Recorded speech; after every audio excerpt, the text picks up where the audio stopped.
What's up, NFL fans? Before I get started, I just want some channel info. My channel name is going to change a few days after the Super Bowl from Dat Boys Joshi, which is what it is now, to Dat Boys Jets. So basically the same thing, just Jets, letting people know that that's the type of videos I make. I make videos about the New York Jets or NFL in general or sports in general. But anyways, just letting you guys know. But what this video is about, it's about storylines, right? If you're watching it the day it comes out, the Super Bowl is tomorrow, or maybe you're watching afterwards. So let me know who wins down in the comments below. But anyways, right, this video about underdogs to villains. These pictures when Tom Brady won the Super Bowl, his very first Super Bowl was incredible. 6th round pick winning a Super Bowl like that, crazy. And then obviously we all know, Jet fans specifically, he's a villain, right? We hate Tom Brady. And then I think the same can be said with um, Michael Jordan, right? When he won his first finals championship, incredible. Took him a long time to get there. He got close and close, and then he finally did it. And then, but then he won 6 championships, and he's kind of the villain, right? So how do we go from underdog to villain? Well, I guess we know, right? You win and you keep on winning. There's a bit more, but specifically in the NFL, I would say this is the first time in the social media age that we have seen a transition, right? From underdog to villain. Tom Brady, he became a villain, I'd say a bit too early before social media was really that popular. Um, Obviously, I'm talking about Patrick Mahomes, right?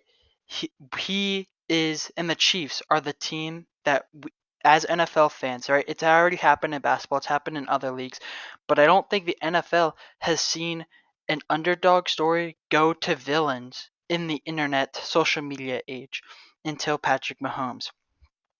Um, right. So think back when this picture was taken. Right. Think back. Tom Brady was still in the league, dominating the league. He was he was the villain. Right. The Patriots were labeled as cheaters. The media loved to talk about Tom Brady, which just makes all the fans mad when someone gets more coverage than they should. The refs, I think, help out stars. So the refs helped out Tom Brady. He was the NFL's biggest star. And Mahomes, he was the underdog, right? He was a mid first round pick. I know Tom Brady was a 6th round pick, but he then became a 7-time Super Bowl champion. But at this time, Patrick Mahomes, right? He was a mid first round pick. Um, he had to fight to be a starter, right? He had lots of talent, but he was very raw. He was a raw prospect. That's why he fell so far. Um, right? And they were they were the underdogs, right? Because they were bad, right? Obviously, the Patrick Mahomes and Tom Brady didn't play in the Super Bowl every year, but I mean like the storylines, right? Patrick Mahomes was the new up and coming guy. Tom Brady was the established villain, I would say, right? And that makes Patrick Mahomes the hero. Um, and not only were they the underdogs, but I also think specifically the Chiefs, they had like a fun offense to watch. Um, Patrick Mahomes, right? Only Mahomes. I know now that phrase is super annoying, but Patrick Mahomes can do incredible stuff that at the time of him doing it, he was the only one who was doing it. They were, right? Tom Brady was a run first, solid defense. That's boring, right? Patrick Mahomes and the Chiefs, they were pass first. Travis Kelce, he was a great improviser. Improvising is fun. That's what fans love to see. Those are all the highlights when a wide receiver or tight end improvises. Um, and they were just objectively more fun to watch than Tom Brady, right? So obviously them being the underdog makes them like our heroes, but they were also just more fun to watch, which then makes them our heroes.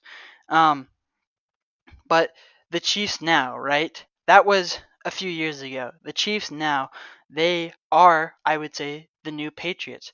They won a bunch of Super Bowls, or I guess 2, and they may or may not win a third tomorrow. Let me know in the comments. Um, Mahomes, right? All the memes about Mahomes being buds with the refs, right? Travis Kelce, he's dating Taylor Swift. He's getting way more media coverage than he should. Patrick Mahomes is getting way more media coverage than he should because I would say this year specifically, it's a defense-led league or a defense-led team. But doesn't matter, right?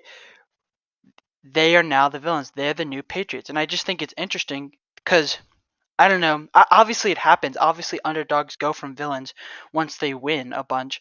But this is just the first time in the NFL that it's happening and you're seeing not the media's reaction, you're seeing fans' reactions, right? Mahomes was social media's hero. Everyone loved him. All the highlights were being posted. And now it's all memes about Patrick Mahomes being friends with the refs and Travis Kelce dating Taylor Swift, and that's super unfair, right? And now Super Bowl 58. Like I said, Patrick Mahomes could win his third ring, and even if he loses, he's him and the Chiefs have appeared in 4 Super Bowls in 5 years. I would say that's a dynasty. The Chiefs are officially a dynasty. It would be super official if they win it, but I think even if they lose, appearing in 4 Super Bowls in 5 years is a bit of a dynasty if you've already won 2 Super Bowls. But I don't know. That's Patrick Mahomes. What I find even more interesting, I'd say, is Brock Purdy. All right, so for Patrick Mahomes, it took a few years for the internet to kind of turn on him. I don't know what's going on with Brock Purdy, but I feel like the internet has already turned on him. He was, and I don't understand why, and that's why I'm making this video. I want people to calm down on Brock Purdy. I'm obviously not a 49ers fan, I'm a Jets fan, but I don't understand this hate on Brock Purdy. I know we wanted the Lions to be in the Super Bowl. So I guess maybe that's part of it. The Lions were the ultimate underdog and Brock Purdy and the 49ers beat them, but I still think Brock Purdy is a bit of an underdog, just like Tom Brady was when he won his first Super Bowl, and I would say when Patrick Mahomes was when he won his first Super Bowl. Brock Purdy, obviously he can't do what Mahomes does, so his offense isn't as fun, but he's still an underdog, a very rootable person, right? The storyline, right? I know these are real people, but the storyline is, oh, he's an underdog. You want to root for him. He was Mr. Irrelevant. And so I'm just saying, fans, calm down. Brock Purdy hasn't won anything yet, right? He can be our underdog. He can be our hero to take down the villainous Chiefs. Obviously, this is all hyperbole. These are storylines, and these aren't characters in a story. These are real athletes. But I do think the way fans conceive sports is, oh, it's like storylines, right? So I don't know. Maybe this is just a rambly video. Let me know what you guys think down in the comments below. Maybe I'm completely wrong. Maybe there is a good reason for everyone to hate on Brock Purdy. I don't know. Like I said before at the start of the video, I am changing the channel name to Dat Boys Jets in a few days, so be on the lookout for that. But anyways, don't forget to like and subscribe. Bye.